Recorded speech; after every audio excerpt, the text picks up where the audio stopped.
Hey guys, welcome to the channel. Let's take a look at two legends today. The GMT Master 2, one of the most highly sought after Rolexes in their current catalog. We have the 126710 BLNR here on the left, also known as the Batman, the Batgirl, or the Bruce Wayne on the Jubilee bracelet. And then we have the 126710 BLRO, affectionately known as the Pepsi, on the right on the Oyster bracelet. Now these two watches functionally do the exact same thing.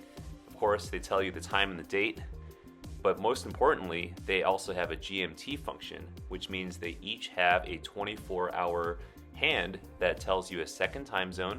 And if you're the most interesting man or woman in the world, they also have a rotatable bezel that allows you to track a third time zone if desired. And then they both have a movement where you can independently jump the hour hand to your local time zone.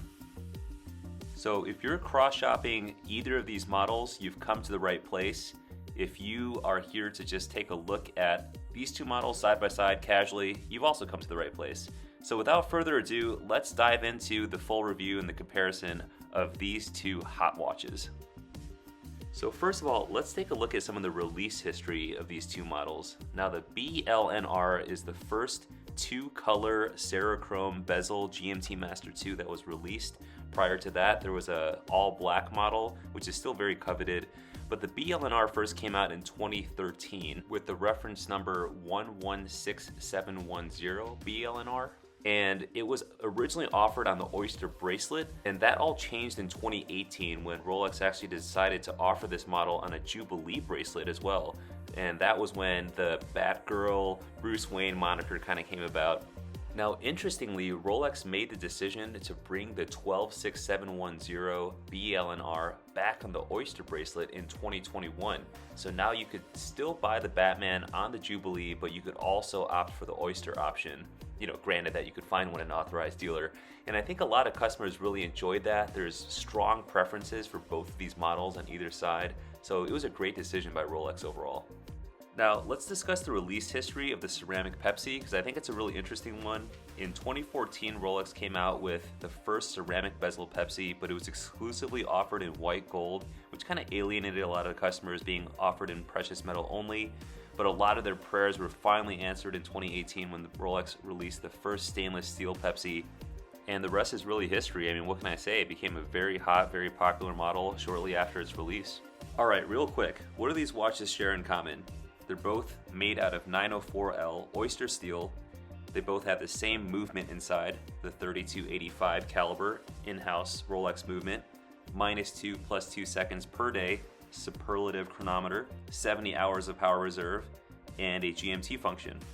They both have trip lock screw down crowns with 100 meters of water resistance, a fantastic bracelet with easy link, 5mm on the fly adjustment. And in terms of their dimensions, they're both 40mm in diameter, 12.1mm thick, 48.1mm lug to lug, with a slight protrusion on the Oyster versus the Jubilee bracelet, 51mm on the Oyster bracelet, 49.5 on the Jubilee.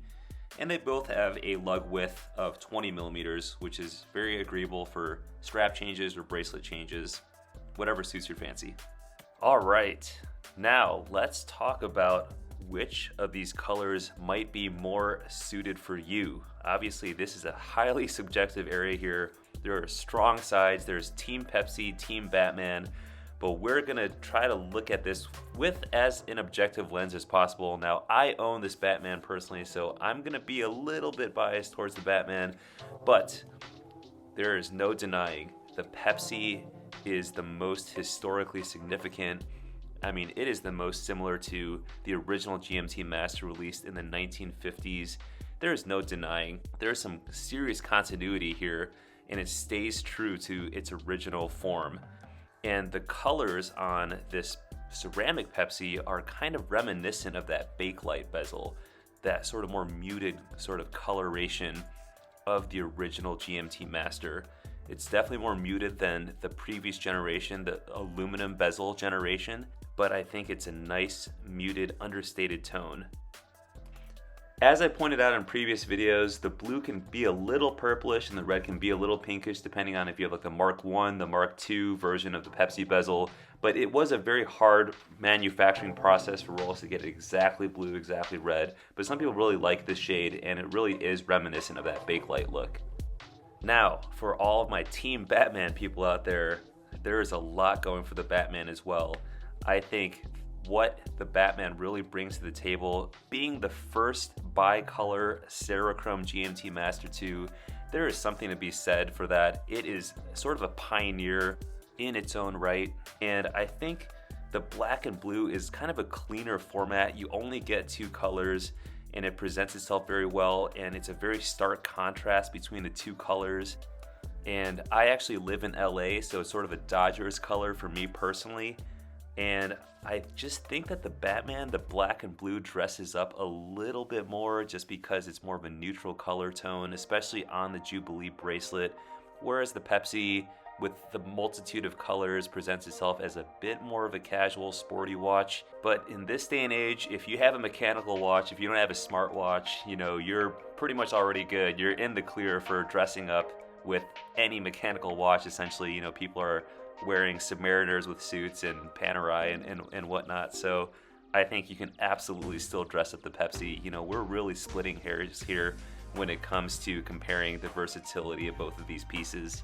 And this might sound cliche, but you really can't go wrong with either of these watches. I know this is a comparison video, but you really can't. And there's a reason why people are so into Rolex.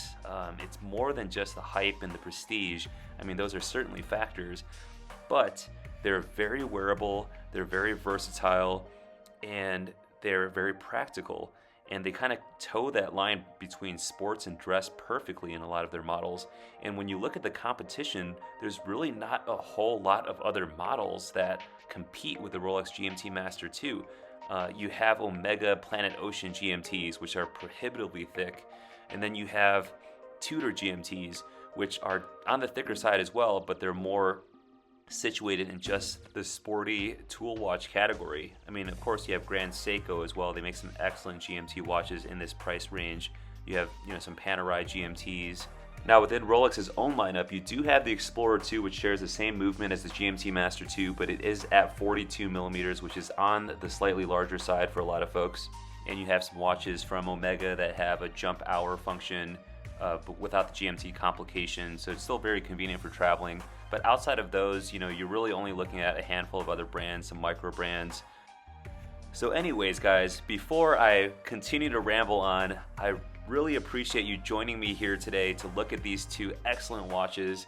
Please sound off in the comments below which one you think you would go with.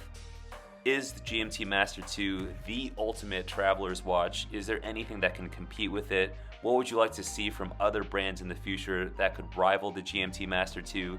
Please let me know. Love to hear from you guys as always. And as always, thank you so much again for tuning in. This is Watch Your Style. Please be sure to do all those fun YouTube-y things like liking this video, sharing it with your friends if you enjoyed it, and subscribing to the channel. It really means a lot to me. I put a lot of time and effort into these videos, so your support really, really matters. Thanks again, guys, and I will see you guys in the next video. Take care and be healthy, my friends.